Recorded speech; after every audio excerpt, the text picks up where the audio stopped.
पूर्व काल में किसी गांव में एक बड़ा भला मानस रहता था।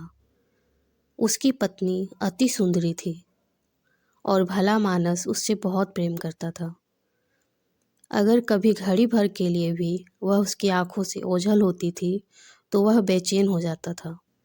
एक बार वह आदमी किसी अन्य कार्य से एक अन्य नगर को गया।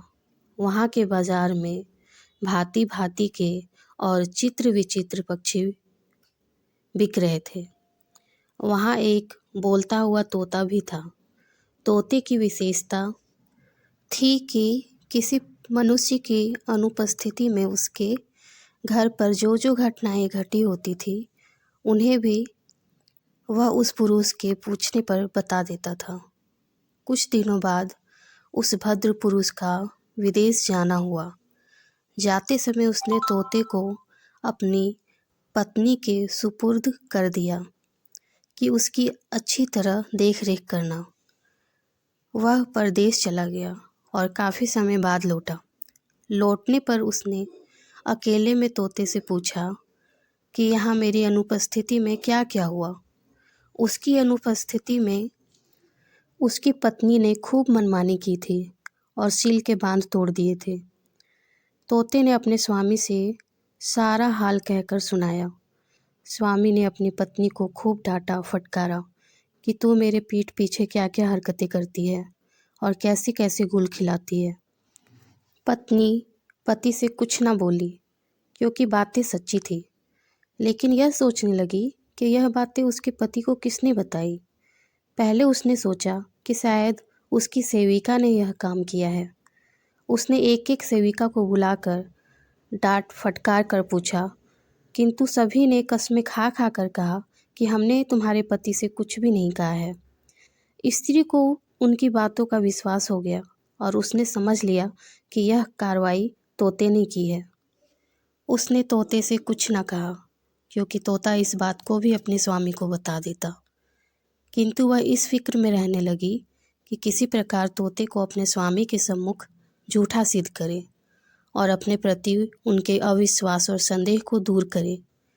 कुछ दिन बाद उसका पति एक दिन के लिए फिर गांव से बाहर गया। स्त्री ने अपनी सेविकाओं को आज्ञा दी कि रात में एक सेविका सारी रात तोते के पिंजरे के नीचे चक्की पीसे, दूसरी उस पर इस तरह पानी डालते रहे जैसे वर्षा हो रही है, और तीसरी सेविका पिंजरे के पीछे की ओर दिया जलाकर खुद दर्पण लेकर तोते के सामने खड़ी हो जाए और दर्पण पर पड़ने वाले प्रकाश को तोते की आंखों के सामने रह रह कर डालती रहे। सेविकाएं रात भर ऐसा करती रही और भोर होने से पहले ही उन्होंने पिंजरा ढक दिया। दूसरे दिन वह भद्र पुरुष लौटा तो उसने एकांत में तोते से पूछा कि कल रात को क्या क्या हुआ। तोता ने कहा, हे स्वामी, रात को मुझे बड़ा कष्ट रहा। रात भर बादल गरजते रहे, बिजली चमकती रही और वर्षा होती रही। क्योंकि विगत रात को बादल और वर्षा का नाम भी नहीं था, इसलिए आदमी ने सोचा कि यह तोता बगैर सिर पैर की बातें करता है। और अपनी पत्नी के बारे में भी उसने जो कुछ कहा वह भी बिल्कुल बकवास थी। उसे तोते पर अत्यंत क्रोध आया और उसने तोते को पिंजरे से निकाला और धरती पर पटक कर मार डाला।